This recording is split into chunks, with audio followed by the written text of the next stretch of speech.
Assalamualaikum warahmatullahi wabarakatuh. Perkenalkan, nama saya Siti Mudalifa. Saya dari jurusan Pendidikan Agama Islam, Fakultas Tarbiyah dan Ilmu Keguruan, IAIN Tulungagung. Pada kesempatan kali ini, kita akan belajar mengenai pendidikan agama Islam dan budi pekerti untuk kelas 7 sekolah menengah pertama. Pada kali ini, kita akan membahas mengenai tema Semua Bersih Hidup Jadi Nyaman.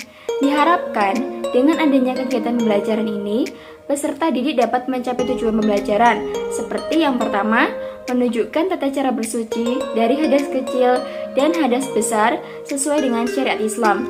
Yang kedua, melaksanakan tata cara bersuci dari hadas kecil dan hadas besar berdasarkan syariat Islam. Yang ketiga, menjelaskan ketentuan bersuci dari hadas kecil dan hadas besar. Dan yang keempat, menerangkan tata cara bersuci dari hadas kecil dan hadas besar. Yang kelima, menunjukkan contoh bersuci dari hadas kecil dan hadas besar. Dan yang keenam, mempraktikkan bersuci dari hadas kecil dan hadas besar dalam kehidupan sehari-hari dengan benar. Oke, langsung saja kita masuk pada materi. Kita akan membahas mengenai toharoh. Selanjutnya, mengenai najis dan hadas. Toharoh. Toharoh berasal dari kata bahasa Arab yaitu toharotun, yang artinya bersih, kebersihan, atau bersuci. Sedangkan menurut istilah adalah membersihkan diri, pakaian, tempat, dan benda-benda lain dari najis dan hadas menurut cara-cara yang ditentukan oleh syariat Islam.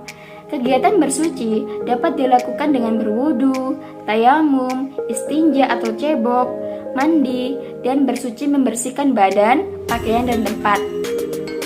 Toharoh juga memiliki hikmah, yaitu yang pertama, mendidik manusia untuk berperilaku bersih. Yang kedua, orang yang bersih akan terhindar dari penyakit. Yang ketiga, dapat memelihara keimanan, kenyamanan, dan kesehatan.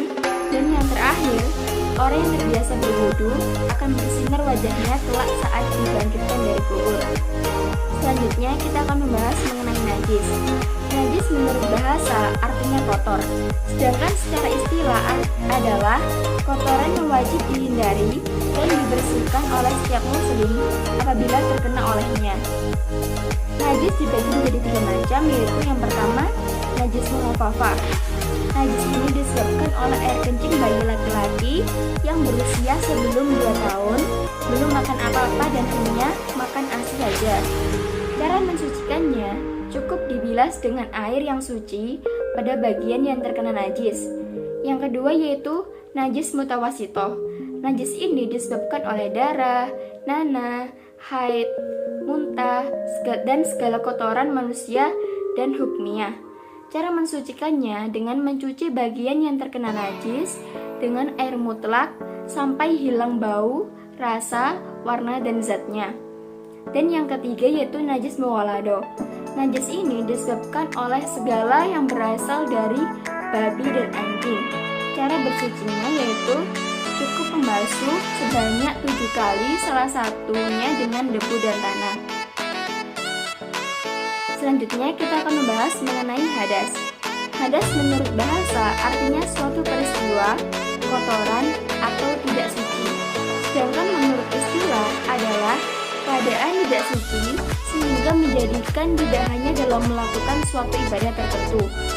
Sebab-sebab seorang berhadas kecil yaitu yang pertama, keluar sesuatu dari kubur. Yang kedua, hilang akal. Yang ketiga, bersentuh kulit antara laki-laki dengan perempuan. Dan yang keempat, menyentuh kemaluan dan dubur dengan telapak tangan. Jadi nggak boleh ya.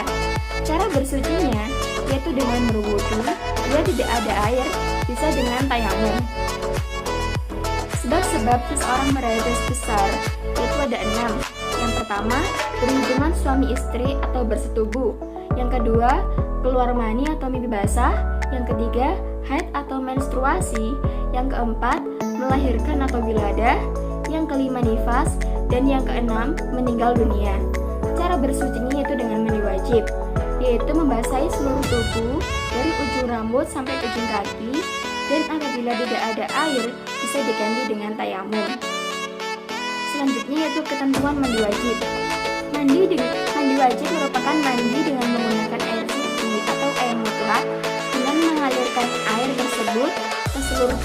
dari ujung rambut sampai dengan ujung kaki. Sedangkan sebab mandi wajib sama dengan sebab-sebab berhadas besar. Rukun mandi wajib yaitu yang pertama niat. Berniat dalam hati mandi wajib untuk menghilangkan hadas besar. Yang kedua, meratakan air ke seluruh tubuh dari ujung rambut sampai ujung kaki. Selanjutnya yaitu kita membahas mengenai ketentuan berwudu. Wudu merupakan cara bersuci dari hadas kecil dengan menggunakan air yang suci. Cara berwudu yaitu yang pertama niat.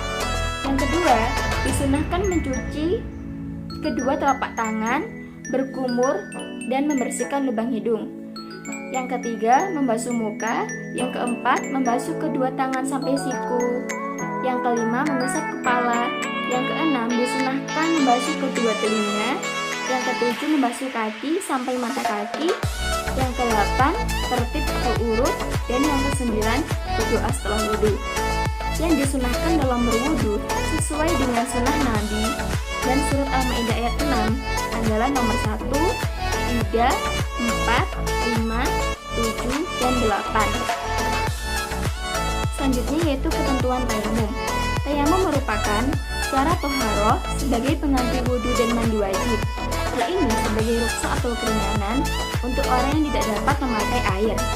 Dibolehkan bertayamum dengan alasan yang pertama, tidak ada air. Yang kedua, berhalangan menyentuh air karena sakit. Yang ketiga, sudah masuk waktu sholat. Dan yang keempat, keadaan darurat yang membahayakan jiwa seperti bencana alam dan peperangan. Dan yang kelima, di atas kendaraan. Sekian yang dapat saya sampaikan. Kurang lebihnya saya mohon maaf yang sebesar-besarnya. Akhirul kalam, wabillahi taufiq wal hidayah, wa fi ridha wal inayah. Wassalamualaikum warahmatullahi wabarakatuh. See you later. Thank you.